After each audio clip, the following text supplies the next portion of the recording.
बिस्मिल्लाहिर्रहमानिर्रहीम अस्सलाम वालेकुम। मैं सैयद इमरान शफ़क़त आपकी खिदमत में हाज़िर हूँ। कल जब पीडीएम का इजलास ख़त्म हुआ तो उस जो प्रेस कॉन्फ्रेंस टीवी पे चल रही थी वो मैं एक पाकिस्तान मेरे दोस्त हैं अल्हम्दुलिल्लाह पाकिस्तान के एक बहुत मारूफ एंकर हैं और उनके साथ एक पाकिस्तान के बहुत बड़े अफसरों में से एक बड़े अफसर कह लें कि वो भी वहाँ पे मौजूद थे। तो हम तीनों गपशप कर रहे थे बैठ के और साफ़ी जितने दो रल के बैठ के सियासत पे बात ज़रूर होगी वहाँ पे। ये हो नहीं सकता कि और पाकिस्तान जैसी जो थर्ड वर्ल्ड कंट्रीज़ होते हैं ममालिक वहाँ पे सियासत ही वो ओढ़ना बिछोना होती है और जो बहुत ज़्यादा सिविलाइज्ड या जो तरक्की याफ्ता ममालिक होते हैं वहाँ पे तरक्की याफ्ता ममालिक कहेंगे वहाँ पे जो बहस होती है हर चाय के कप पे बहस होती है कि फ़लाँ जो पॉलिसी है इकॉनमी की ये टैक्स बुरा है वो बुरा है। अब बड़े लोगों के मसाइल होंगे हैं तो हम जैसे जो गरीब गुरबा होते हैं वो उनकी सियासत मसाइल होते हैं। और जो बहुत ज़्यादा सिविलाइज्ड कंट्री हैं ये नॉर्वेजन टाइप के इस तरह के वो जो मतलब वैल्यूज़ के ऊपर डिस्कस हो रही होती है कि वो फ़लाँ कितना बदतमीज़ है, खांसता किस तरह है, फ़लाँ का कुत्ता बीमार हो गया उसको उसने दवाई नहीं ला के दी, तुम इस तरह की बातें होती वहाँ पे। तो पाकिस्तान में सियासत इधर मौलाना शुरू हुए उधर जनाब हमने हमारी चाय भी ख़त्म हम मौलाना को सुन रहे हैं। और वो जो सहाफ़ी साहब हैं मेरे जो दोस्त हैं बहुत मारूफ एंकर हैं, नाम मैं जानबूझ के नहीं ले रहा क्योंकि हाथी के दांत दिखाने के और होते हैं और खाने के और होते हैं। जो आपने नेशनल मीडिया के ऊपर बैठ के स्क्रीन के ऊपर जो बातें करते हैं वो बाज़ औक़ात होता है कि वो आपके दिल की बातें नहीं होती। ऐते अल्लाह ताला ने मेहरबानी की थी ये हम जैसे जो लौंडे लपाड़े हैं लफंटर कि वो बैठ के जनाब जो दिल चाहता है वो ज़रा तहज़ीब और तमीज़ के दायरे में ये ऑब्वियसली ये बात है कि हम जो दिल की बात होती है वो हमें वो अभी तक करने की आज़ादी किसी हद तक है तो तरीके से कर लेते हैं। लेकिन वहाँ पे बड़ी मजबूरियाँ होती हैं तो लिहाजा इस वजह से मैं आपको उनका नाम नहीं बता रहा कि वो स्क्रीन पे कुछ होते हैं और उनको कुछ और उनके नज़रियात कुछ और ख़यालात होते हैं। तो वो बड़े अफसरदा हो गए, अफसरदा हो के कहते हैं यार ऐते मतलब कि वो देखे ना जी के चली थी बात के जनाब के असी पिंडी जाएंगे धरना देंगे इस्तीफ़े मुंह पे मारेंगे उसके बाद पूरा सिस्टम लपेट देंगे मुल्क को मफलूज कर देंगे ये हो जाएगा वो हो जाएगा। तो हुण गल कित्थे आ गई मतलब ना आज इन्होंने किसी इस्टेब्लिशमेंट का जिक्र किया ना जना पहले। और मौलाना फजलुर रहमान के उन्होंने मुझे यू टर्न सुनाए कि जी के मौलाना फजलुर रहमान साहब कह रहे थे पहले ये कहते थे अब वो ये कह रहे हैं कि जिसमें जो वो कह रहे हैं कि हमारी इस्टेब्लिशमेंट के साथ कोई लड़ाई नहीं कोई पड़ा नहीं हमारी तहरीक हुकूमत के ख़िलाफ़ है। इस तरह करके उनका एक वो जो गिले शिकवे वाली जो बात सामने आई थी वो वाली उन्होंने बात कही। तो कहते हैं अब ये मतलब यार कि अब ये ना सिर्फ इलेक्शन लड़ रहे हैं और सेनेट का और मतलब कि पहले तो था कि असम्बलियों से भी इस्तीफ़े दे देंगे तो अब ये सेनेट का इलेक्शन लड़ रहे हैं और फिर जी धरना हमने देना है। लेकिन वो इस्लामाबाद फैज़ाबाद तो ये थे वो पहले इनका इरादा था कि हमने पिंडी में देना है। मौलाना ने उस पर भी वजाहत की तो वो रंजीदा से थे और उनको ये लग रहा था कि भाईन खेड मुक गई। जो अपोजिशन जो लेके चली थी बड़ी एनर्जी के साथ कि पता नहीं कि कन्ना पाड़ देंगे तो जनाब कोठे ढा देंगे तो पता नहीं क्या कर देंगे। तो वो सारा कुछ जो है वो फारिग और ये तहरीक नाकाम हो गई है। और इमरान खान अगले 5 साल तो क्या अगले और 5 साल भी है मतलब ये 5 साल तो पूरे करेगा अगले 5 साल भी पूरे करेगा। वो जो साहब थे जो जिनसे हम खबर निकलवाने की बेसिकली कोशिश कर रहे थे कि यार के कोई गुफ्तगू में कोई इधर उधर की बात करते हुए वो ना मेरी और उनकी एंजाइटी देख के वो कोई बहुत ज़्यादा खुश नहीं हुए। तो मैंने खुद की थोड़ी जी गल कि यार ये बंदा खुश नहीं है। एक होता है ना कि वो कि हाँ यार ये देखे ना कि पब्लिक में क्या मैसेज जा रहा है ओके वेरी गुड ठीक है तो काम तो चल रहे हैं।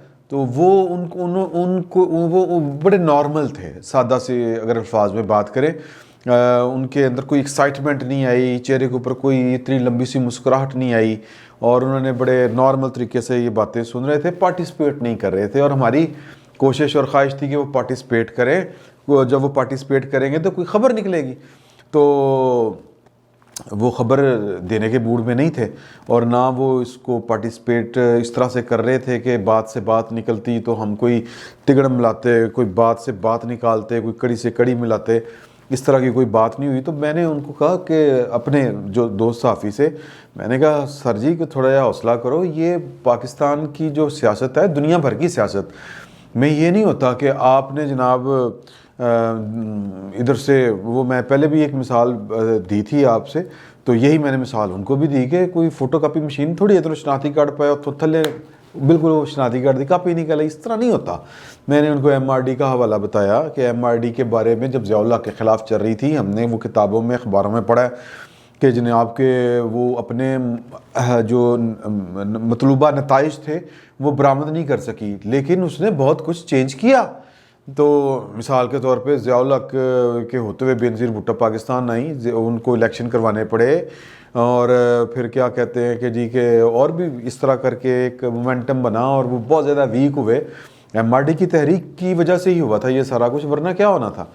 फिर एक वहाँ पे और हमारे दोस्त हैं वो शरीक हुए गुफ्तगू में, उन्होंने कहा कि आप MRD की मिसाल क्यों लेते हैं, आप ये इसकी ले रहे हैं परवेज़ मुशर्रफ के दौर में जो APDM चली थी उसकी मिसाल लें कि APDM कुछ कर रही थी कि छड़ांगे नहीं, टैंक चाड़ देंगे, ये कर देंगे, इलेक्शन का बाइकाट, ये कर देंगे, वो कर देंगे। लेकिन अंदर खाते क्या हो रहा था, अंदर खाते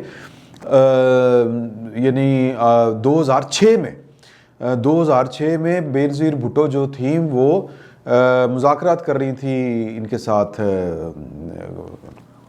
जरदारी साहब नहीं जी, वो की ना परवेज़ मुशर्रफ साहब, दसो नाम भूल गए, परवेज़ मुशर्रफ के साथ मुज़ाकरात कर रही थी। और कौन करा रहा था, कंडोलीज़ा राइस की किताब है नो हायर ऑनर, उसमें उन्होंने लिखा है और फिर वो जो है डिसीजन नोट्स इनकी किताब है, जॉर्ज W बुश जूनियर जो थे उनकी, उनमें उन्होंने लिखा है कि हमने ये मुज़ाकरात कराए थे और वो मुज़ाकरात कराने की वजह ये थी कि हम जिस जंग को लीड कर रहे थे उसको पाकिस्तान के अवाम ओन नहीं कर रहे थे, परवेज़ मुशर्रफ 2 नंबरी कर रहे थे, इस तरह की बातें। और बेनज़ीर भुट्टो हमारी हम ख्याल थी, वो मॉडर्न लीडर थी और मुस्लिम वर्ल्ड की एक मॉडर्न लीडर और हमारी हम ख्याल, तो वो अगर इसको लीड करेंगी तो जनाब वो ये होगा कि हमारे नताइज हम हासिल कर सकेंगे।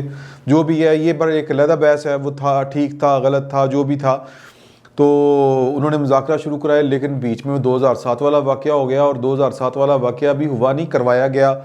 ये अगर अब आप चीज़ें पढ़ें जो सामने आ रही हैं, परवेज़ मुशर्रफ साहब खुद कहते हैं और मुझे मलक क्यूम ने खुद बताया था दबे अल्फाज में, जो परवेज़ मुशर्रफ के अटारनी जनरल होते थे, कि भाई ने काम अंदरों अमरीका ने लवाया है, ये जो वकला तहरीक शुरू हुई है, ये इफ्तिखार चौधरी, ये आपको आने वाला वक्त बताएगा। तो उस वक्त हमें समझ नहीं आती थी, तो हमें चीज़ें बड़े जज्बाती होकर सोचते थे। तो फिर मुझे ये बातें सारी याद आई। फिर उन्होंने बताया कि जब 2007 वाला भी इंसिडेंट हुआ तो तब भी बेनज़ीर भुट्टो परवेज़ मुशर्रफ के साथ राब्ते में थी, और फिर किस तरह ये 2 तरफा था ना मामला के जी, इधरों में मिले, दोनों का पर्पस सर्व हो रहा था। अमेरिका को अपनी जंग में मतलूबा नताइज चाहिए थे, परवेज़ मुशर्रफ को इक़्तिदार चाहिए था, बेनज़ीर भुट्टो को एंट्री चाहिए थी पाकिस्तान की पॉलिटिक्स के अंदर। वो जिला वतनी की ज़िंदगी गुजार रही थी, हिस्सा चाहिए था इक़्तिदार में, वो उनको मिला। लेकिन जो 2007 वाला इंसिडेंट हुआ वो कि इस्तीफ़ा लेने वाला इफ्तिखार चौधरी साहब से, उसको एक और मतलब हथियार मिल गया बेनज़ीर भुट्टो को, और उन्होंने क्या किया कि जनाब के उनके साथ फिर NRO करवाया। और मज़े की बात कि 5 अक्टूबर 2007 को NRO हासिल किया उन्होंने, और NRO वो तमाम पॉलिटिकल पार्टीज़ के लिए था ना जी। अगर आप गौर करें, खाली बेनज़ीर को फ़ायदा तो नहीं हुआ था, लेकिन उन्होंने अपना फ़ायदा देखा, सियासत है, यही होता है। और अगले दिन 6 अक्टूबर 2007 को सदारती इलेक्शन था और उसमें बेनज़ीर भुट्टो ने अब्सटेन किया, उनकी पार्टी ने, और 342 का ऐवान था और 199 परवेज़ मुशर्रफ को वोट मिले, और 143 जो थे वो कुछ यानी वोटर जो थे वो उनके खिलाफ, उनमें से बेशतर वो या तो गैर हाज़िर थे और या फिर क्या कर रहे थे, वो उनमें से कुछ इस्तीफ़े दे चुके थे। और लेकिन खूबसूरत किरदार था MMA का, खूबसूरत किरदार मैं यूँ कह रहा हूँ, मौलाना फजलुर रहमान तब क्या कर रहे थे, तब उनकी वो पॉलिटिक्स थी कि यार कि हमने क्या मार्जिन लेना है, हमने क्या गेन करना है, कि वो परवेज़ मुशर्रफ को मुखालिफ अपोजिशन लीडर थे वो, और वो ऊपर मुखालिफ थे, अंदर उनको सपोर्ट कर रहे थे। LFO के ऊपर उन्होंने किस तरह करके सपोर्ट किया फिर जो वर्दी का जो मामला था, वर्दी में इलेक्शन लड़ने वाला मामला, वो किस तरह अदालत में ले जाया गया, और वो जो 6 जजों ने नाकाबिल समात करार दिया अपोजिशन की, जो या कह लें कि वो जस्टिस वजीउद्दीन की दरख्वास्तें वगैरह जो थी, जस्टिस जावेद इकबाल, मौजूदा जस्टिस चुम्मी जिनको छेड़ने के अंदाज में कहते हैं, अब्दुल हमीद डोगर साहब, नवाज़ अब्बासी साहब, जस्टिस फ़कीर मोहम्मद खोखर, जस्टिस फलक शेर, जस्टिस एम जावेद भुट्टर, और फिर इनके बारे में बकरियाँ कहानियाँ आ गई हैं कि जिस तरह वो अरशद मलिक को ब्लैकमेल किया गया था। इनमें से भी 3 जजों को कुछ वीडियोस दिखाई गई थी। फिर जाके परवेज़ मुशर्रफ का उन्होंने कहा कि जी के सब्जेक्ट टू द मैटर कि आप इलेक्शन लड़ने, ये फिर बाद में देखेंगे, बाद में किन्हें देखना था। तो बहरहाल राना भगवान दास साहब, सरदार रज़ा और शाकरुल्लाह जान, ये तीनों ने दरख्वास्तों को काबिल समात करार दिया था, लेकिन परवेज़ मुशर्रफ ने वो इलेक्शन जीता, लड़ा, और किस तरह उनको पॉलिटिकल पार्टियों ने अपने अपने मतलब सियासत उस वक्त ये थी, सियासत में अल्टीमेट गोल क्या था कि बेनज़ीर भुट्टो ने पाकिस्तान में वापस एंट्री चाहिए थी उनको, उन्होंने गेन की, और ये था कि ये इसको मैं छोड़ूं, बाहर जाएगा ये। बेनज़ीर भुट्टो का एक बड़ा मशहूर मकूला है, ये होता है सियासतदानों ने कहा था कि ये जर्नैल या खुदकुशी करेगा या मेरे पास आएगा, और वो गया। और इन सियासतदानों ने अपना टारगेट्स अचीव किए, ये सियासत होती है। और मौलाना फजलुर रहमान की उस वक़्त जो सियासत थी वो ये थी कि किस तरह परवेज़ मुशर्रफ को उन्होंने बचा के तो अपनी KPK की गवर्नमेंट को भी कायम रखना है। तब KPK की गवर्नमेंट को तोड़ने का काजी हुसैन साहब मशवरा दिया करते थे कि यार के इलेक्टोरल कॉलेज सदारती टूट जाएगा और परवेज़ मुशर्रफ सदर नहीं बन सकेगा। लेकिन अकरम दरानी साहब JUAF के थे, मौलाना फजलुर रहमान के, यहाँ पे उनकी हुकूमत थी, अगरचे MMA थी, लेकिन जो मेजर बेनिफिशरी थे वो मौलाना फजलुर रहमान थे कि उधर उनकी हुकूमत है, इधर जनाब वफाक में वो अपोजिशन लीडर थे, तो लिहाजा वो सिस्टम के अंदर मज़े लूट रहे थे। और इस वक्त वो पीपल्स पार्टी की कैफियत है, अगर वो सिंध का नहीं तोड़ रही या उसकी अपनी कैलकुलेशन है।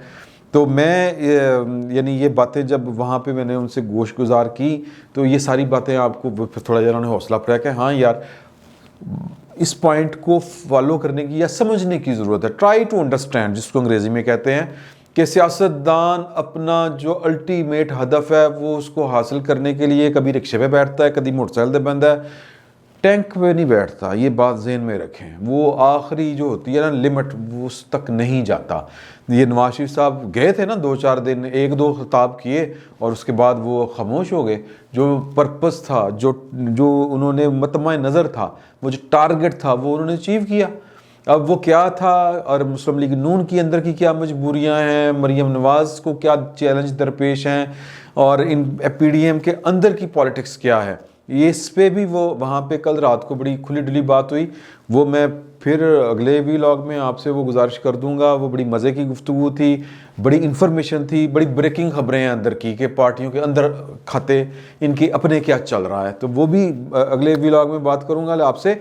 लेकिन फिल वक्त जो लोग सियासी कारकुन जो समझ रहे हैं कि जनाब PDM थले लग गई तो जनाब PDM की तहरीक नाकाम हो गई, वो बात ज़हन में रखेंगे, कोई सियासी तहरीक कभी भी नाकाम नहीं होती। वो अपना मिनिमम उन्होंने कोई टारगेट सेट किया होता है, उसको वो ज़रूर अचीव करते हैं। PDM जो 26 मार्च को धरना देने जा रही है और सेनेट में मुश्तरका हिकमत अमली के तहत इलेक्शन लड़ रही है, ये खाली हाथ वापस लौट के नहीं आएगी। ये पाकिस्तान के जो पॉलिटिकल वर्कर है, वो पाकिस्तान के पॉलिटिकल प्रोसेस पे उनको यकीन रखना चाहिए। मायूसी गुनाह है। फिल वक्त इतना ही, बहुत बहुत शुक्रिया।